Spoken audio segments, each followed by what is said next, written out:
Well, hello traders and investors. I'm LA Little and this is your daily NeoTA wrap.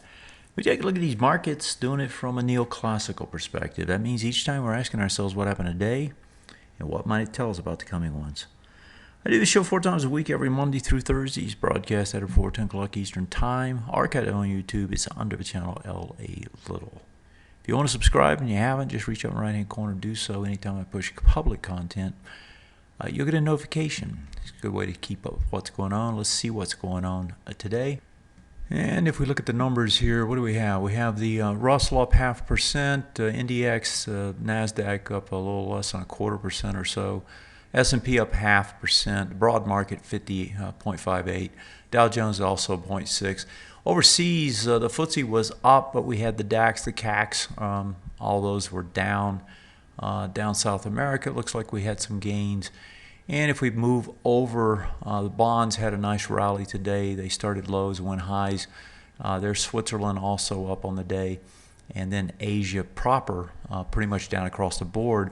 Although the Nikkei was up big coming into the day. They had a nice big rally last night.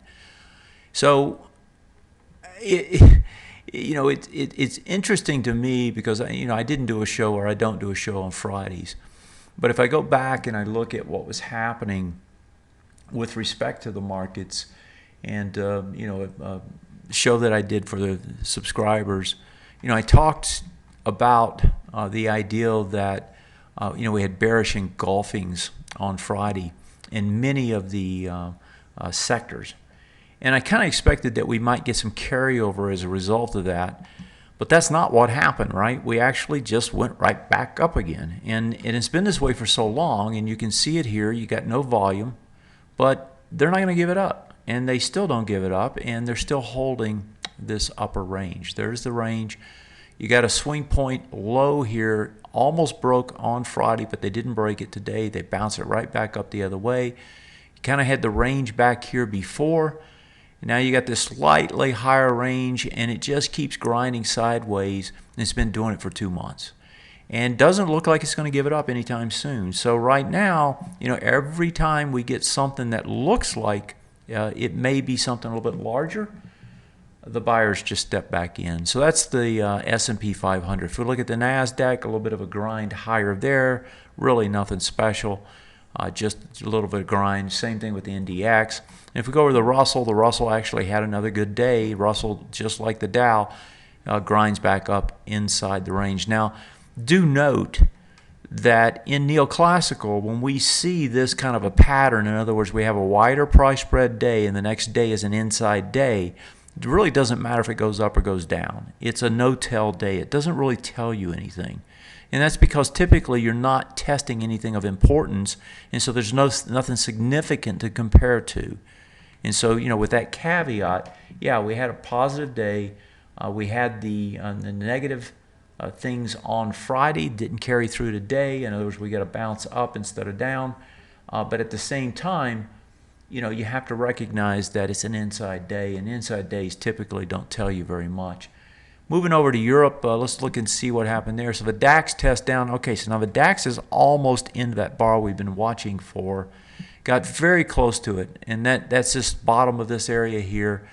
That was almost got it, I think. 10.433. You got to 10.441. Now, if it gets into it and under it, right, then you can go back and hit those swing point highs finally and get another retest, regen. But I suspect that's where, it's a wide price spread bar, I suspect that's where the buyers are going to want to try to come in, and that's what they look like they did today. Let's look at Switzerland, though, and see what it did. We saw that it was up. I want to see if the Swiss market gives us a better tell. And, yeah, they actually got a higher high today. No volume, but a higher high. So, I'm kind of torn. Yeah, this is kind of positive, but it doesn't really tell us a lot either. So let me see what France did. And same sort of thing. So low volume, spike up in most of the markets today, and not spike up, but a little grind up. We're in a slow week. This is the last week of summer. Managers are taking their last big, week off before they come back to work after Labor Day. And that's true in Europe, it's true here. Probably not going to see hardly anything take place. We do have an employment number on Friday. That employment number could give us some movement. But outside of that, it looks to me like it's just a slow grind back, and or maybe treading water kind of move all week long. I'm looking at my friends up in Canada. So they're testing back into the swing point high. That's the bullish retest region there. It was after more than 6 bars, and I had not looked at this, but I haven't looked in Canada for a while. This is positive, right? It's doing exactly what you'd like to see. You test into it. Looks like it's the first time back, 14,609. That one didn't get into it. That one also didn't get into it. Let me see, that was 609.70. 14,609.02, yeah. So this is the first time back. So this is doing exactly what you'd expect, more than 6 bars. And when I talk about more than 6 bars, when I did all the studies and wrote the books, it turned out that more than 6 bars, if you break out and you go that long before you come back, the probability is extremely high you're going to at least bounce. And by a bounce, that means you get in it and you close over it. Doesn't mean you have to go straight back up, right? But you get in it and you close back over it. That's quote unquote the bounce.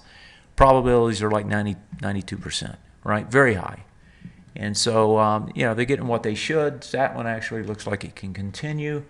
Let me look at my friends over in Australia. I haven't looked at those in a while. Let's see what they're doing.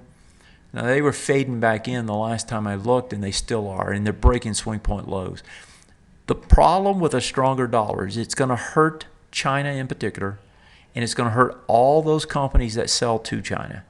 And not companies, but the countries. And so Australia, if you're looking at Indonesia, if you're looking at anybody that trading exchange partners with China, they're going to get hurt. And so usually when you see a strong dollar any more, you're going to see weakness come in to these countries that are part and parcel of the China syndrome, so to speak. And then, of course, the one in Asia that's going to benefit from a stronger dollar is a weaker yen. And the weaker yen, of course, is going to put some juice into the Nikkei. And that's what we saw last night, right? Nice big spike up, volume expands. And it's coming into this swing point high, gets over it. Looks like to me it's going to go after these highs up here.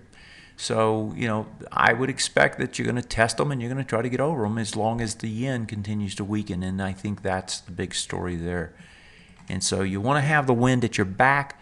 A stronger dollar puts wind at your back. If you get a strong employment number, that dollar is going to get stronger. And that's going to help this, going to help the rest of Asia. And to some extent is going to help Europe, although it didn't do it today. Inside our markets, let me quickly take a look at that.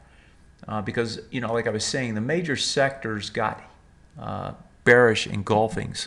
And I want to quickly look at them. So most of them get reversal bars today. Not reversal, but inside bars today. So even though they go higher, they're still inside. And that's really what I wanted to look at. So let's start at the top here. Transports. That one had a bearish engulfing. That's also an inside bar. Same thing with XLB. Let's just quickly go down the list here. XLE, also inside bar. XLI was a bearish engulfing inside bar. Looks like it's across the board. Technology was strong. Inside bar again, it wasn't a bearish engulfing. Same thing with financials. Now here's where you're seeing the difference, right? Money's starting to rotate to financials. And if you pull it over, you're starting to see it on the weekly, right? You're seeing it on the daily. And if you go to the monthly, this is one sector that hasn't been able to, get to new highs like many have. And so I think money's looking at this and saying, hey, if we're going to get higher interest rates, that's going to go to the bottom line of the banks, or financial industry in general is going to benefit. Therefore, let's rotate to it. And that looks like what's going on. Let's look at the rest of these engulfings and see if they're all insides. Same thing there on the XLP. XLU almost blew out the bottom. Inside bar again. XLV. Now, XLV was a little different. It's still an inside bar. XLY, also inside bars. So again, doesn't tell me much. Yes, all the things went up today, but doesn't tell you anything. You could go just as easily down again tomorrow. That means it's a toss-up to me. That means I can't really give you a move, a directional move prediction like I typically do, because I don't have enough information to work on. The market didn't tell me anything today. And so what does that mean? That means I usually generally just fall back to trend. What is trend? It's pretty much been sideways with an upward bias, and that's where I would end. Have a great one. Take care. Good night.